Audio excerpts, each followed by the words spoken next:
Bien, siguiendo con los elementos del modelo relacional, hay algo bien importante que es el proceso del diseño de una base de datos. El proceso de diseño de una base de datos va a ser una serie de etapas o fases a través de las cuales el diseñador de la base de datos puede ir perfeccionando toda la información que tenemos en nuestra base de datos. Para eso, el primer punto que nosotros vamos a trabajar es determinar el propósito de la base de datos. Y para determinar nosotros el propósito de la base de datos, primero tenemos que saber cuál es el objetivo, qué es lo que pretendemos alcanzar con el diseño de nuestra base de datos, cómo se va a utilizar, quién la va a utilizar, qué tipo de datos o temas se van a almacenar, qué información precisa es la que requiere el usuario para que nosotros podamos dar soluciones a sus necesidades. Ya que tenemos determinado el propósito de la base de datos, nos vamos a la fase número 2, que es determinar las tablas necesarias. Y las tablas necesarias va a ser que nosotros vayamos agrupando los requisitos, es decir, la información la vamos a seccionar y la vamos a agrupar en tablas de acuerdo al almacenamiento de información y a los temas de información que deseemos generar. En base a este procedimiento, nosotros vamos a tener que ir previniendo la información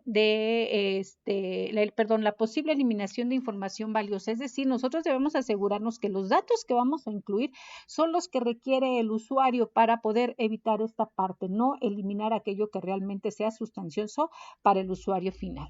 Ya de que tenemos esta parte, tenemos bien definidos los temas, el tipo de información y datos que vamos a almacenar, nos vamos a la parte que es determinar los campos, es decir, asignarle un nombre a los campos, asignar un nombre a la tabla, determinar si son datos simples, datos compuestos.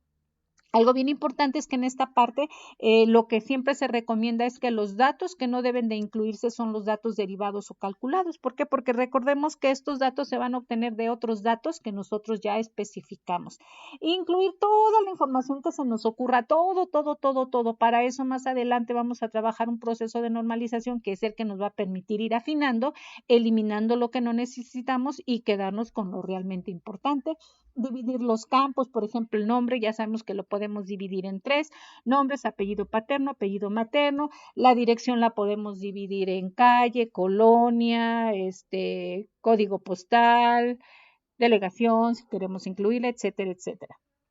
Ir definiendo cuáles van a ser nuestras tentativas de campos que van a funcionar como clave principal. Y nuevamente, perdón, aquí me equivoqué, están los que no debemos incluir datos derivados o calculados. Ya que tenemos esta parte, nos vamos a determinar las relaciones. Acuérdense que las relaciones es la asociación entre dos o más tablas, en este caso con el único propósito de compartir información, para lo cual vamos a tener que determinar previamente claves primarias y claves ajenas o claves foráneas que nos van a permitir realizar precisamente esa asociación, y esa asociación es la que nos va a permitir definir el tipo de relación, si es uno a uno, si es uno a varios o si es de varios a varios. Ya que tenemos definida esta parte, bueno, pues entonces regresamos, retomamos todos los puntos. ¿Para qué? Para poder perfeccionar el diseño de nuestra base de datos. Es decir, hay que verificar, repasar todos los campos y verificar que no falten.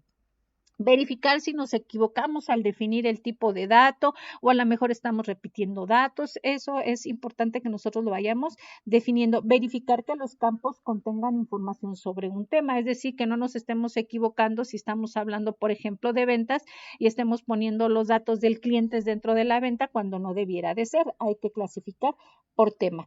Buscar que no estemos duplicando información para evitar la redundancia de datos y entonces con ello evitar datos innecesarios, y verificar que estamos eligiendo correctamente la clave primaria. Si nosotros aplicamos estos 5 pasos, nuestra estructura de la base de datos va a quedar bien definida, va a tener fácil acceso de información, vamos a tener la información bien organizada en las tablas y con eso podemos concluir.